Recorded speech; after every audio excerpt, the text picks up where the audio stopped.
So short, Flo and Stephen here. Flo in a minute. First of all, Stephen, though, you're going to start off in the UK, aren't you, Stephen? A new survey is giving us a bit of an idea of how businesses are feeling after the Brexit vote. And perhaps unsurprisingly, it's not good. The proportion of businesses that are pessimistic about the future almost doubled in the past week following the referendum. This according to a survey carried out for the Centre of Economics and Business Research. The study found that almost half of companies think the economic situation is going to get worse. The director of the CEBR says expectations for sales, exports and investments over the next 12 months have gone off a cliff. No clapping there. Meanwhile, Stephen's also been looking at some reaction to the British Finance Minister's proposals. This is to cut corporation tax. George Osborne promised on Monday to cut the business tax rate to below 15%. The European Commissioner Pierre Moscovici, speaking on French radio, described the plan as not a good initiative. The tax cut's going to put the UK in competition for international investment with its closest neighbour, Ireland, where the rate is 12.5%. But Ireland's finance minister, speaking at a meeting with his Northern Irish colleagues on Monday, wasn't surprised that George Osborne had taken this step. 2 years ago, I enunciated the principle of bringing UK corporation tax rates down, and he said that he'd have the rate down to 17% by 2020. So 15 or less isn't a million miles away from what was indicated already.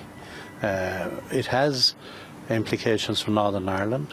Let's take a look at what's happening on the markets next for you. Mixed open to the trading day here in Europe. Some gains in London, but falls across Paris, Frankfurt and in Italy. In Italy, continued worries over the state of its banking sector weighing on shares there. We've got shares in the banks BNPS and Monte dei Paschi both suspended at the start of trading because of falls. Lots of concern over the bad debt levels at those Italian banks.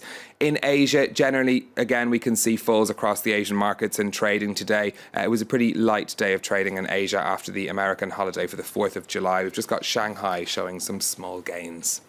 Now, here in France, there's been plenty of interest. This is in buying up the country's regional airport. There's been 11 bidders in total for the majority stakes in Lyon and Nice airports. The sales are expected to make the French government over €1.5 billion.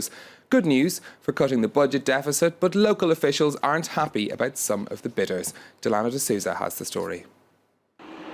Airports in two major French cities may soon end up in private hands. The government is looking to sell its 60% stake in its biggest regional hubs. The sale of Nice Côte d'Azur Airport is expected to generate between 750 to 900 million euros, while Lyon could go for up to 800 million. The 11 offers include bids from French companies Vinci and Ardian, but also Germany's Allianz and Turkish conglomerate Limak. But having an airport end up under foreign control isn't going down well with local officials. An airport is strategic. It's a source of employment and tourism, so people from here can go on holiday without it being too expensive. We are in a state of emergency and anti-terrorism measures are in place. With all these threats against us, we will give majority shareholders control and ask no questions. The French government is pushing ahead with privatizations to raise cash and help reach budget deficit targets. Last year, it sold its stake in Toulouse's Blagnac Airport to Chinese investors for 3.8 billion euros. An airport's owners are responsible for baggage handling and security, while border police and customs remain under state control. Bidders had until Monday to put in their offers, with a decision expected in August.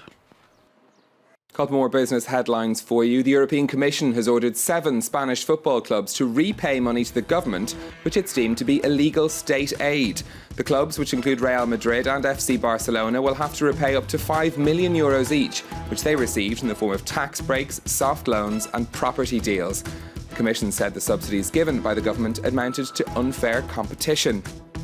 And asset managers at Goldman Sachs have been told to tighten their belts over the poor performance of their division. Actively managed funds have come under pressure from lower cost rivals. The Financial Times says the American bank told managers that they must cut back on spending and banned all travel that wasn't related to client business. Oh dear. No weekends away. Austerity at Goldman Sachs. Whatever next.